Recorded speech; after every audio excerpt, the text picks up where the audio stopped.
exciting to look to the future of UNO, what it might be like in times to come. Sometimes, though, it's important to stop and take a good look at the past of the university, the people and the happenings that help make the excitement of future history possible. With this in mind, join me for Reflections in Time.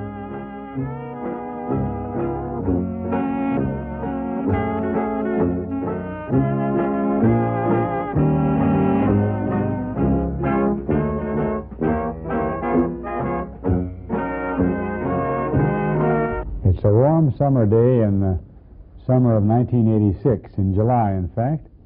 And the reason we're here, and I speak in the plural, is we're in the studios of KBNO in this summer, and we're about the business that we've been at now for a number of years, preparing what we call Reflections in Time. And what we've done, for many, many people now, is reflect on the life and times at the university of many folks who've spent much of their adult lives and younger lives too working, being students here, being a part of our university. And today is no exception. I'm most happy to have with me to visit about her many years here, Eva Swanson, who's the staff secretary and has been for a long time for our Air Force ROTC program. Eva, I'm so happy that we got a chance to sit down on this nice summer day and visit, reminisce about people and places and things. And as I ask you various things about all this, things will come to mind maybe that you hadn't thought of for a long time. I hope that's the case, because you have a lot to share. Thank you. It's fun to think about how it used to be in contrast to how it is now. Maybe not quite so different as you might think, but it's fun to think about how it was when we began. Yeah, speaking of beginning, and I don't think, Eve, I've ever asked you this, are you from Omaha? Is this your hometown? Yes, I grew up here in Omaha. I went to Yates School and Central High School, and I came here to the university as a freshman, and then I graduated from Augustana College in Rock Island, Illinois. Oh, yeah. Now, this university, the University of Omaha, of course, as it was called when you came here as a student, what, let's go back in recollection now. What was it like as a campus when you first joined it? What did we have in a campus? Well, we had a large area for a campus, but only one building. We were all in the main building. What year was this, Eva? Oh, it would have been 44, 45. Right after the war. Right after the war. The men weren't back in full force yet, so we had very small classes, and everything was there: library, cafeteria, bookstore, in the main building, athletics. Everything was there. I didn't ask you before you came here, how was it you decided to go to college? Not everybody in the early 40s went to college. They went to work, they did other things, but you came to college, as many folks did. Any special reason? I think I'd always planned and hoped that I could come to college, and I had watched the building being built here, Municipal University, and but you know, it's always fun to go away, so yeah. I ventured away. I'd never been away from home before, so that was quite an adventure, and I enjoyed it very much. But then when I finished there, I came back, and I had worked in the college office in Rock Island, and that was very pleasant. And so when it came time that I needed to find a job, I came out here to the university, and I had an interview with Mr. Huff, Charlie Huff. Oh, Mr. Huff. He was the business manager and vice president, I suppose, at that time. Right. And we chatted for a little bit. He was a very pleasant man to talk with. I thought he's very nice. And finally he said, would you like to come to work tomorrow? I said, well, I really had planned to go up to Minnesota with my parents for a couple weeks. If I could do that, I would like to. We've been planning on this. Okay, he said, you come back the 1st of August and you can work here in the accounting department. I'll have a job for you. And so I came back, and I've been here ever since. Now, that was in 1940... That was in 1948. That was about the time that Dr. Bale came to the university, He was here wasn't when I came, and very much a presence in the building. Mr. Huff was very, I don't know, very responsive to him. Whatever Dr. Bale wanted, Mr. Huff saw to it that it was done. I got the impression from talking with a variety of people, I think, over the years, and I met Mr. Huff, but never really knew him, that he was a very dominant kind of person, like Mr. Bale, Dr. Bale. They were two of a kind. Yeah, but they worked well together. They worked very well together. And they really ran this place, didn't they? They certainly did. Now, one thing about the university in that time when you were here for a while as a student and left and came back, it was still a pretty small school, really, wasn't it? Oh, we knew everyone. We knew most of the students, and we knew all the faculty. Because they came into our office, we were a very important part. That was where everything was, as far as the business part, payroll. Everyone had to come in our office. Where was it located then, the business office, the accounting office? It was... Because it moved a lot over the years. Well, when I started, we were just to the east of the front door, facing the registrar's office, which was west of the front door. On the second floor, On right? the second floor. So as you came up the front through all the pretty trees, you could come right up to the accounting, the business office. I remember being in that area, yeah. Now, you got a job in the accounting office. What sort of work did you do in those early years, Eva? Oh, I was the vendor's clerk. All people who had done any work on campus, or the food, everything that was purchased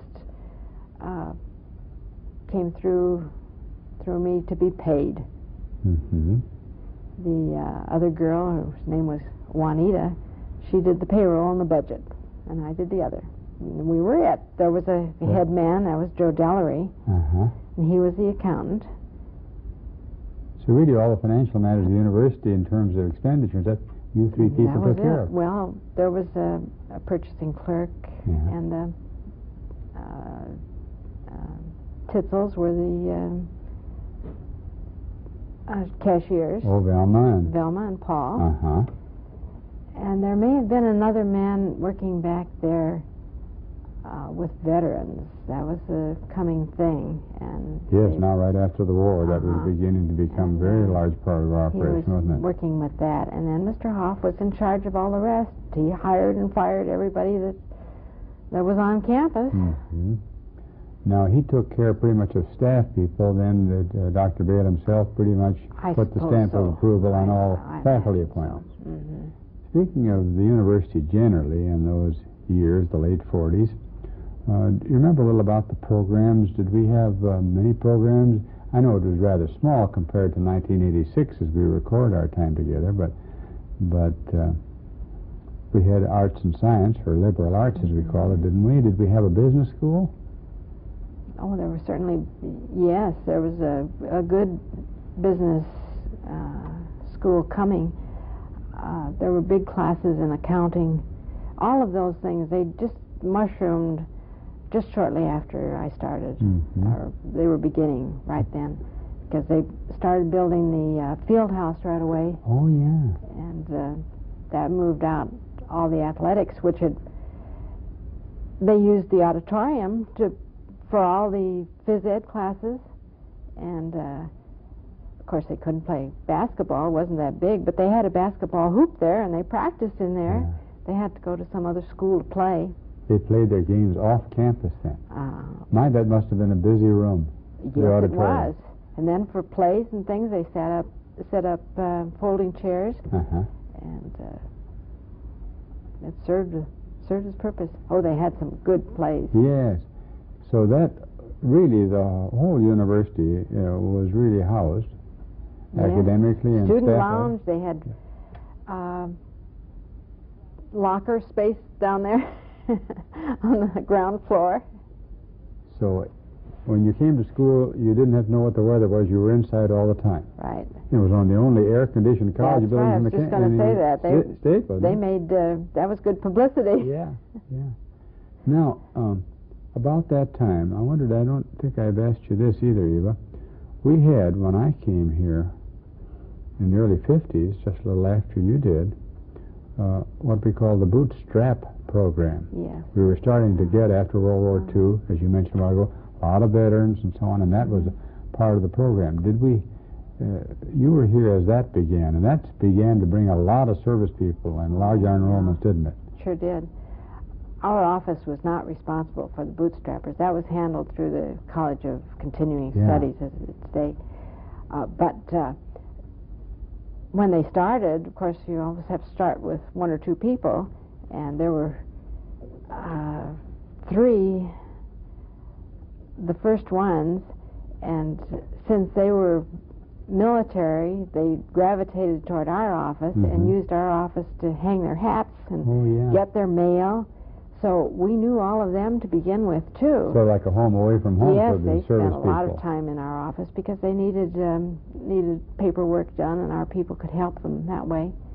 And but then there got to be too many, and we said, we don't have space for all of you people to be coming in here, so make some other arrangements, please. And so they got the Pen and Sword Society and other things, didn't they? That was one thing, yes. Yeah. We ought to explain for those who are watching the tape and who aren't acquainted with a program that was very big here after World War II. The Bootstrap program really was a chance for service people, people who were still in service generally, mainly in the Air Force as it began, to come back to college for about 18 hours and get their degrees in general education on a campus like ours. And UNO, or the University of Omaha at that time, and the University of Maryland were the only two places of consequence where this was taking place. So it was a big program. It was a big thing, because so many men had been commissioned without degrees. Right. But they had been working on their degrees, and the services realized that they needed people with degrees, and UNO, or OU, whatever you called it then, Uni sometimes. Yes. Uni. Fulfilled a big job there in educating and granting degrees to these people, many of whom went on to get masters and doctorates after that. Yeah, and the service was really starting to encourage their people, especially officers, to get degrees. All officers had to have a degree. Yeah. And they were given a certain length of time to get it, and so they came here, and were very glad to come here, and were very well received for the most part, even though they raised the average in some of the classes, and some of our ordinary students thought that was not quite kosher. They seemed to be very well motivated, hard-working people. They had to be. Their grades went back to their home base, and they had to show that they were doing something good. Speaking of doing something, last we really talked a few minutes ago about where you were working. You were in the business office, in accounting, and working with paying bills and so on. But that ended. You worked for Mr. Huff for a while, but then something else came along. We had to do many things when we were in that office, because we weren't so many, so we were kind of helped out wherever we were needed. And when Mr. Huff's secretary went to coffee or to lunch, why, I sat in for her. And then the president's secretary, I believe she was ill for a while, and someone had to fill in there, so they asked me to come down and fill in at his office. And while I was there, the team came through from Air Force to see about establishing an ROTC unit here on campus. So you were and so I met them, and I thought, they are nice-looking people, and they were so very polite and seemed to be, well, I thought, sure would be nice to work for them. Yeah. So then it didn't take long after the ball started rolling on the application that UNO was among the new detachments to be set up. So they inspected us, looked at all the facilities. We had to have certain things one of the things we had to have was a rifle range, which they built underneath the stadium seats. That's right. I recall that now. And we had to have storage space for uniforms, and they had to be an office area. And one of the things that they had to have was a secretary. And here was the I really hadn't asked for it, but perhaps it said that it was pretty nice. And one day Mr. Huff asked me if I would like to be their secretary. And I said, well, I think I would. Right. So I came down there before the first officers came in and had gathered a few pencils and dusted off the desks and set up the office space for the people. Now, you're just in the beginning stages of the Air Force ROTC. You remember the first day? The first officer who came was Major Robert Whaley, and he had had experience with ROTC for a couple of years down in Illinois. So he knew how to go about it. He was our Commandant of Cadets, and he's the one who got the Arnold Air Society and the Angel Flight started. He was really the founding father of Angel Flight that is now a national organization. He really began and it that. Started here on UNO campus. Well, we were fortunate to have something like that at yes, first, we were. wasn't it? He was. He knew what should be done. He knew how to do it, how to go about it. Our first PAS was Colonel Alan Wood. He had no experience with ROTC, but he was very good too. He had been flying. He had been in Nebraska, and he had been active with some Operation Haylift during some of our blizzards out in western Nebraska. Oh, is that right? So he knew his way around Nebraska, and he got quite established on campus when the Missouri River flooded in '52 in the spring, and all the faculty and students had to go down and fill sandbags keep the river in its place while it went through Omaha. Yeah. And he was very active with that and got acquainted with a lot of the faculty and kind of made an in for us that way. But the school really wanted ROTC, and we're very anxious that we should make good and be a big part. You know, as you say that, Eva, I think what we ought to do for the record, too, is tell, because you were in on the beginning of it, the early stages, as you've been telling now, what really, and the university wanted it to have the program. We're eager to have it. What was and is the purpose of this kind of a unit on a college campus, Eva? Well, it's to educate men and women to become officers in the Air Force according to the Air Force's needs. There have been times when the Air Force didn't need so many officers, so we weren't allowed to commission so many. When they first started, they thought we'd be commissioning 100 people a year, but that never came about. They got too many officers, and they had to cut back, I suppose, various reasons, the political climate, budgets, and all that sort of thing. Sometimes they needed pilots, and sometimes they didn't need pilots. So we've leveled off now. We commission an average of 17 or 18 a year now. Now, back in those early days, shortly after you first started, you had a tremendous number of young people in the program, didn't you? Yes, we did. Up like 580. That was probably our maximum. Now, not all those people went on to be officers, no, by any means. Those were freshmen and sophomores for the biggest part, and the junior and senior class was not that big. We have run an average, I suppose, about 20 in juniors, 20 seniors each year. So it filtered down. Even back at that time, we probably must have had more at that time, but that's been our average, and that's what the Air Force wants.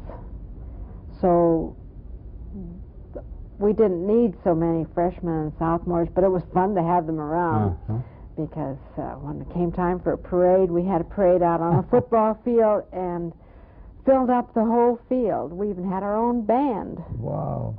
Now, for a young man or woman, as they are a part of the service today or in years past, How does this work into a collegiate program in a general way? I think we might put that on the tape, too.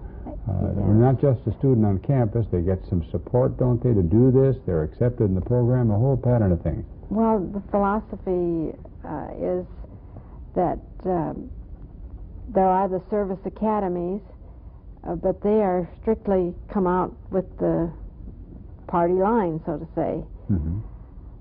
A man coming out of ROTC from some of our colleges and universities across the country has been exposed to a lot of different educational backgrounds, yes, and different people, has learned to work with different kinds of people, and has been taught by many different kinds of professors and learn many other disciplines. So they might be more well-rounded coming out of a university or college than they are coming out of the academy. Mm-hmm. The service obviously needs both. Oh, yeah. So programs like ours here at the University of Omaha and University of Nebraska at Omaha, they're quite common around America today, aren't they? Yes. Well, totally, in a rough way, in 1986, as we record this, how many young men and women might be involved in programs like this across the country? You have any idea? Many hundreds, I suppose, or even thousands, perhaps. Thousands. I don't have the figures for that. Uh-huh. But they're sizable in number, and hundreds of campuses have programs.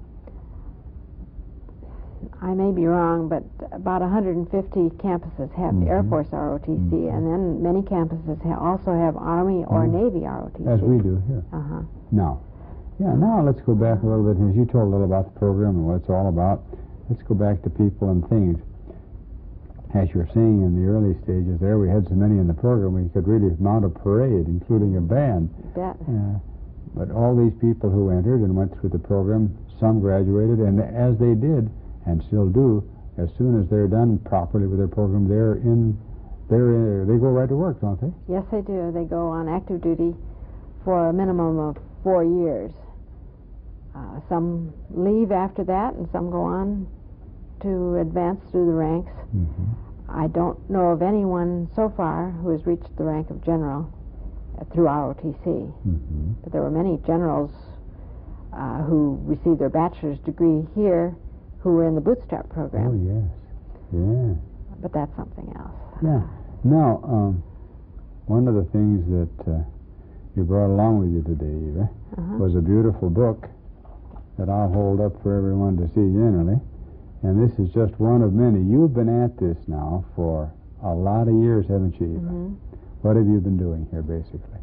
Well, in the summertime, when things are a little bit slower than during the school year, I've put together a scrapbook for each year that we've been on the campus. So there's a good stack of them now. All eventually to go to the archives, probably the university. Yes, they can have them. Which is a marvelous record of what's been going on. You have a lot of things to share. I don't quite know where to start, but as I look over on the table, as I lay the book back down, one of the things I see is a little different kind of uniform. And I think what we could do is talk about that aspect of the program.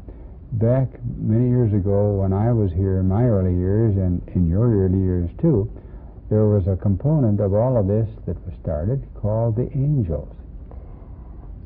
They were an auxiliary for the Arnold Air Society, which we still have on campus, and which is an organization of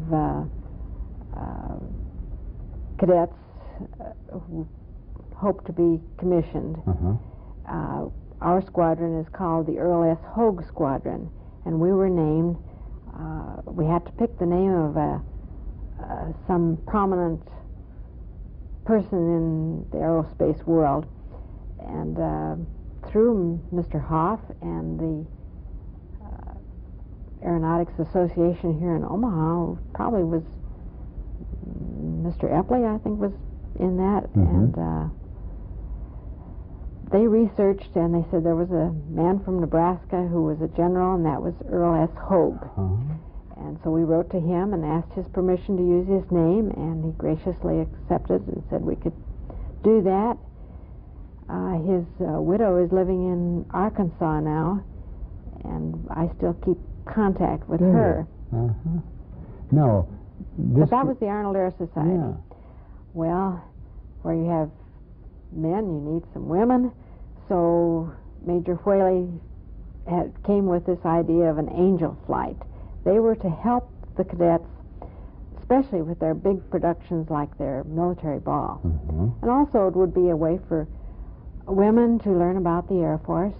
So they weren't necessarily a part of it. They were not going to be a part of the cadets. No. They were not going to be a part of the cadet corps, and that was quite specific at that time. They were because support this was group. before women did things like that. Yeah. But yeah. they were glad to be a part of it, and there was a large number of girls in the Angel Flight, and they, through the help of Miss Killian, designed a cape to wear. They wore this over with a blue skirt and maybe a sweater, a blue sweater. I remember they were or very a white pretty. blouse, and there they was wore the this cap little to go hat, with it. kind of like a stewardess hat. I suppose this was the front. Yeah. So it resembled. It was military, but it wasn't. Yeah. But the Angels were very helpful. Oh, and they were great at parades And, and stuff, and at football lent a games. little, It was very beautiful. Pizzazz to the outfit. Yeah. And at military ball time, we would always have an honorary colonel.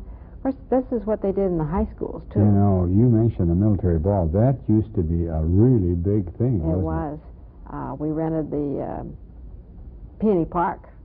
That was the only place big enough around here. We'd have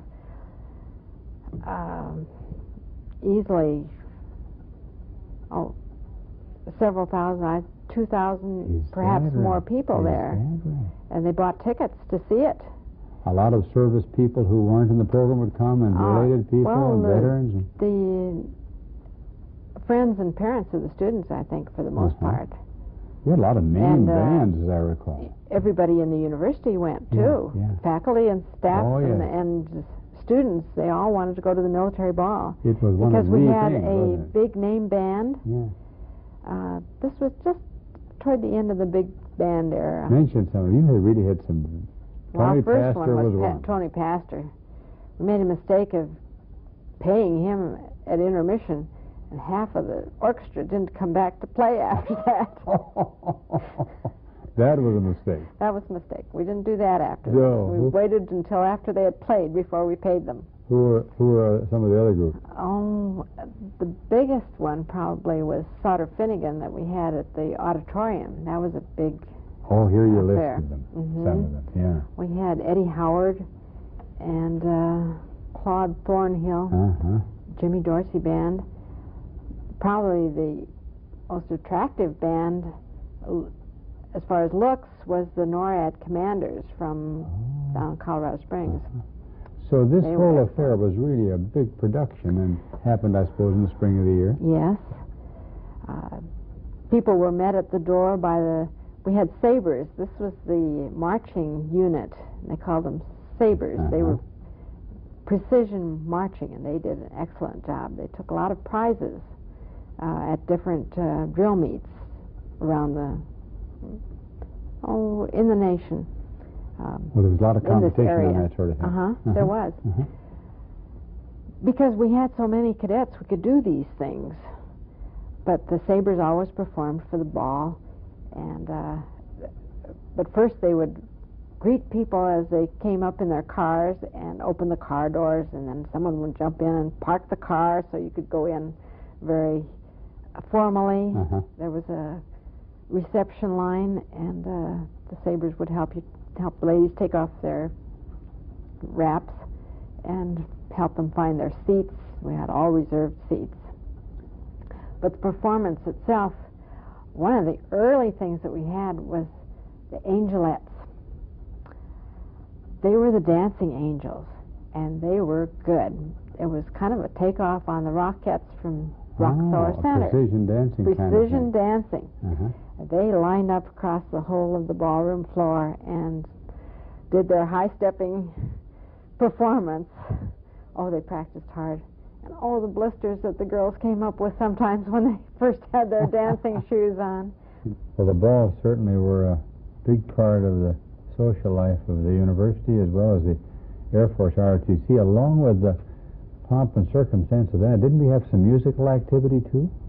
We had a band, and they were very good. In fact, when our football team went to the Tangerine Bowl in the mid-50s, the ROTC band went along to play rather than the university band. Sounds like it was quite a good group. They were, and the kids had fun playing in it. And it was led by one of our students, and they liked it. It sounds like in those years, in the 50s, in some of the early years of the program, which has gone on now for a long time, there was a lot of social activity, really. That was always supposed to be very much a part of it. That was important for the cadets to learn how to get along with each other, and how to get things done, mm-hmm. and how to organize things, and they might as well have some fun with it, too. Yeah. They probably had more fun with the parties after the ball than they did at the ball, because they were pretty much tense and had to do things properly. Everything was proper, wasn't it? That's yes. another emphasis, yes, certainly, in service-connected life. Of course, anything could happen. One of the first balls we had invited General LeMay, and had arranged that he was going to say a few words. But when he came, first thing he said was he was not going to say anything, and he didn't. And when he spoke or didn't, that was it, wasn't it? He was, of course, for so many years ahead of the Strategic Air Command after World War II. Now, the program as it went along in those early years, did it change much, or was the basic philosophy and the kinds of things that they learned and did that maintain and stay pretty much the same through many of those early years? Well, generally, I'd say that as far as their classes and what they do have kind of been the same. Of course, balls went out of style, and when we didn't have as many cadets in the program, incidentally, the enrollment in the cadets dropped drastically when the university no longer required PE or ROTC. Which was an option they had. That was an option that they had, but they had to take one or the other, and that kind of accounts for the large enrollment that we had. But that was phased out. And you see, PE was not fun in the hyper building like we have now. Yeah, it was in 1986 it's a little different. Yes. Now, also, one thing that you were talking about that changed too, along with the balls going out, was the Angel group as we knew it became pretty much a thing of the past, didn't it? Well, when we didn't have as many people in the Corps, then we couldn't have these drill teams because we didn't have the numbers, and same way with the band. And rifle team was another thing that went. It was not as important. The Air Force decided that their pilots didn't have to, or their officers didn't have to be expert on the rifle range. So that kind of competition across the country. And they didn't have ended. to know how to play in a band either, nor marching wasn't all that important. They have to know a little bit, but not as much as they did for a precision drill team. So all those kind of nice things on the edge went, huh? We don't have any longer. They were fun, but they're doing other things now, and without the large numbers, we couldn't afford to hire Peony Park or a big band. They were expensive. So now they have a banquet, which they call a dining out, which is a formal style of Air Force banquets. And they still have to learn their organization of the banquet and the speaker, and plan things out. So that's taken the place of the military ball. But we have a dining out every spring, sometimes in the fall also. How many years have you been attached to the program now, Eva? It's been 35 years. And that's the age of the program, isn't it? That's it.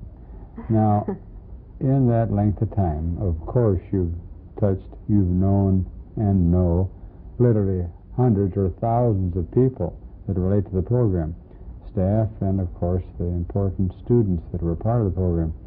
As you go back down, you mentioned the beginnings and the strong character of the first gentleman who really started things for us here. Who are some of the other people that you remember and some of the things about them that stand out? Just let's take a little running jump at that sort of thing. In the program first, and then we'll talk about the university generally. Well, there was Colonel Dowd. I can't forget him because he was the man from Boston with the Boston accent. I remember him well. And he was here, and most of them were here about 3 years, right? About 3 years. There were a few that stayed only for 1 or 2, and maybe a couple that stayed longer, but average of 3 years, that's the tour. Now, for those who came, like Colonel Dowd, to run the program, did they come with any special qualifications, or were they just good Air Force people? Generally, they had no special attachment to college or university relationships, did they? They had to volunteer for it. So it's something they wanted to do. They wanted to do it. It was an attractive career because it's fun to be around university students. I agree. And although it took them away from an Air Force base, I'd say almost without exception, all the people that have come to Omaha have liked it here and have liked being at the university. They've liked the faculty, and they've liked the community. They like Omaha. Mm-hmm. And the surrounding people now live out in Papillion. But they like being in Omaha. Omaha's an attractive place. We've got a lot of alumni now, don't we, around the country and around the world, in fact, in the service and retired, don't we? Mm-hmm. Who are some of the other bosses, the head people, the colonels that come? I know you'll forget some because it's not easy to remember everyone, but some people of any level, sergeants or colonels or captains that stand out. Well, probably one of my favorites was Colonel Criss Swanson. Oh. He had 2 young daughters who were aspiring ballet dancers, and through them he got acquainted with the ballet instructors in Omaha and was persuaded to help establish the Omaha Ballet Theater that we have today. They worked together and put on production at the community playhouse. One of the early ones was Firebird, and his daughter had the lead, so that was his connection there. But after he retired, he became business manager for the Salt Lake City Symphony. So he discovered that he liked that type of thing while he was here in Omaha. From the Air Force to the arts, he was definitely part of it. Anyone else that comes to mind, Eva? Well, I think Captain Joe Davis had the longest tenure of the officers here on campus. He stayed more than 3 years, didn't he? He was here for almost 5. And while he was here, chaperoning some of our student activities, because everything had to be chaperoned in those. Oh, yeah. Some time ago, he met the assistant from the Dean of Students' office, and she was also part-time alumni secretary, or the alumni secretary, but only part-time. Betty Davis, or Betty Ellsworth she was, and they were married while they were here. That was fun. We had another romance. We had a pilot program for women in the Air Force. Oh, did we? And the officer, a woman officer, was sent here. Her name was Lieutenant Scotty Kinlock. She came had been stationed in Japan or Korea, somewhere in the Orient, and her boyfriend was still there. And they didn't like to write, so they corresponded on tape. But you know, tapes weren't those nice little cassettes we have now. No. They were these big reels, and everyone didn't have one at home. No. But we had one in the office. So he would make a tape and send to her, and she'd make one and send back. But she would use the office recorder. One day, Colonel Dowd, he was the PAS at that time, he called her in his office and he said, a most embarrassing thing has happened. We took the tape recorder over to play marching music for our drill, and what we got was a love letter between you and Tony. We must not have that happen again. I don't think it really did happen, but he was... Well, he was a man for a lot of fun, so I rather imagine he set it up. She even became engaged through the tape. He sent the diamond ring in the center of the tape, and played the song. I think maybe Andy Williams sang it about the ring. Place the ring round, ring round. This all preceded videotape, which we're making now. It's too bad they didn't have that in those days. Well, I imagine there are a lot of great stories about people and relationships that have come out of a program that's been going on so long now. Our first property custodian, and for most of the time, his name was also Swanson. He was not related to me. Major Everett Swanson. I imagine you had to do a lot of explaining. Everybody thought you two were related. Oh, he always claimed me as his daughter, and I didn't mind. He was a very fine man. A marvelous man, I remember him. And he took care of all the uniforms until he had to retire. And then we had Mr. Pittner, who was with us also for quite a long time. He's also retired now. Yeah, many people in this program have come and gone and retired, but Eva stays on. Still here. Yes. Now, any other folks in the program that you think of right now that we ought to mention as a part of the record that were such an important part of all of it that come to mind on the spur of the moment here? Oh, we had many. They've been very, very fine people, all of them, very interesting people. One man had a pony farm out here in Elkhorn. That was Colonel Dyer. For heaven's sake. He came with several ponies. He'd have a party for the staff, office staff, once a year, and let all the children of the staff members ride the ponies. One thing that's impressed me about people like your staff that come and go every 2-3 years, how involved they became while they were here, maybe that's the way they do it, in the community and in the university. That's, I think, a very important part of an Air Force officer's career is to become part of the community. I think you'll find that out at Offutt, that they encourage the people to work with the community. And that's part of the reason why the cadets are taught working social programs like the balls that we had and the dining outs that we have now, or the drill meets that we have, so they'll get used to working in the community. They do a lot of that through the Arnold Air Society because their pledge program, they'll do so much work in the community for, run a fund drive for multiple sclerosis or muscular dystrophy, something like that. Or participate in the Easter Seal Drive, do things like that. Or collect clothing for the Jeremiah home, something like that. So really they get very much involved in community. That's part of their work as cadets and part of their learning process. I suppose, too, over the years, this might be an unfair question as we end this segment of tape, but all these young people that have come through your office, you see them from day to day with their problems and kind of as they come to see members of the staff and so on. Does a young person who just comes in, let's say, green off the farm kind of, and then enters the program, do you notice that they seem to change a lot? Oh, like all their university students, they grow. The day that they are commissioned, they certainly look different and act different than the first day when they come in as freshmen. What would you say are some of the main qualities that this kind of a program tends to encourage in these young people?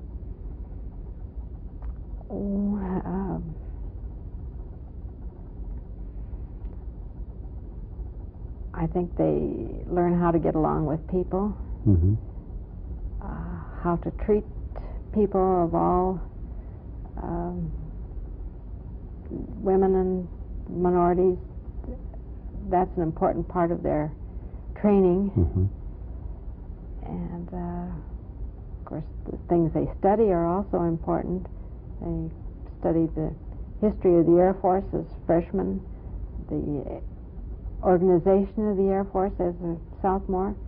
In the juniors learn management, and the seniors learn international affairs. So they really get a well-rounded program. Yes, they do. As they move really into maturity. Professionalism. Yeah.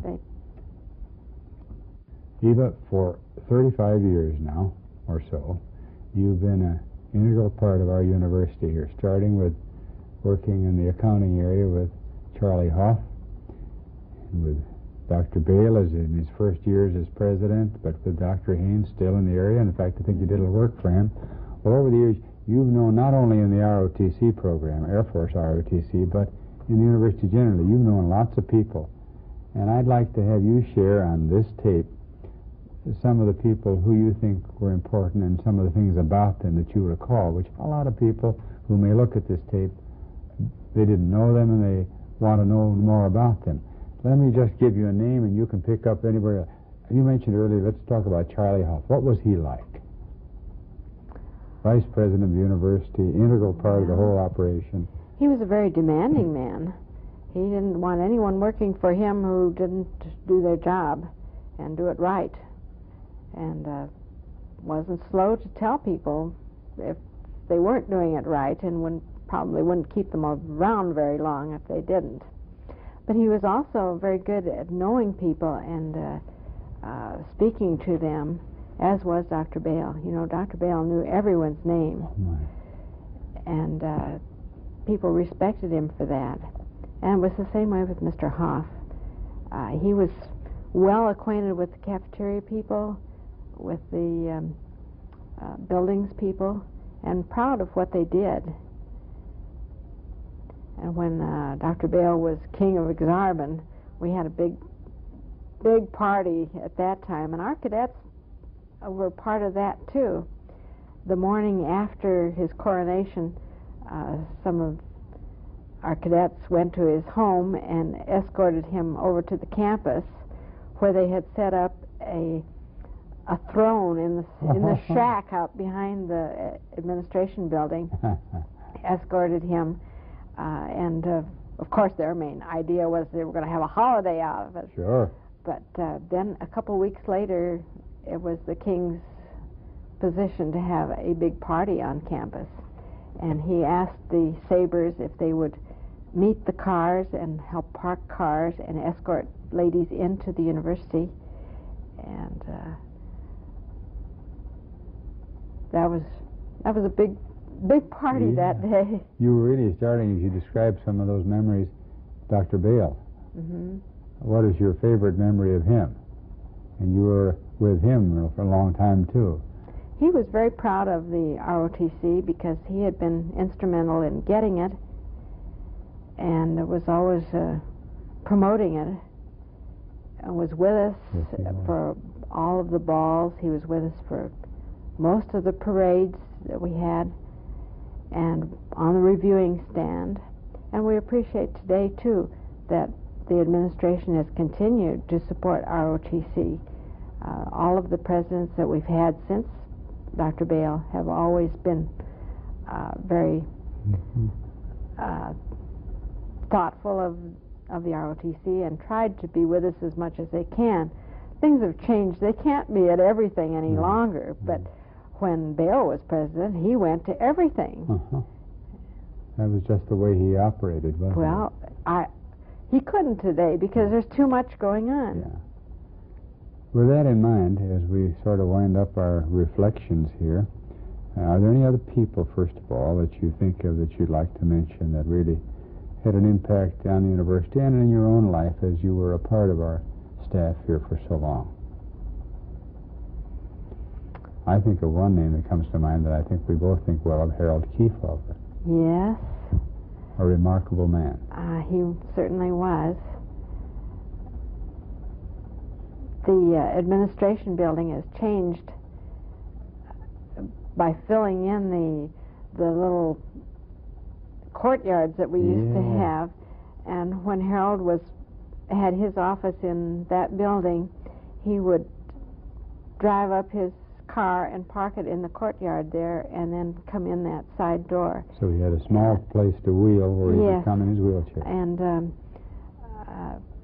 I generally came early, and if I saw him coming, I would come out and open the door, and we always had a nice visit just as he passed through our area and up to the elevator. Another man who had a monstrous impact, tremendously wonderful impact on our university. Harold Kiefover. Other people that you think of that you want to... Oh, I remember Jack Edwards, who was the building superintendent for many years. He kept a neat house, didn't he? Yes, he did. And we had a bell in the business office. Whenever Mr. Huff wanted him, we rang that bell, and mostly very soon, he would come. He would want to know where the fire was, or if we'd call him on the phone, and he said, well, blow it out, or I'll bring a blanket if it's too cold. Is that right? And of course we had the cisterns that collected the water, so that even though water was scarce in Omaha, we could be watering the front lawn and have our air conditioning because it was all run from spring water. Yes, this air-conditioned building was an unusual thing, wasn't it? Mm-hmm.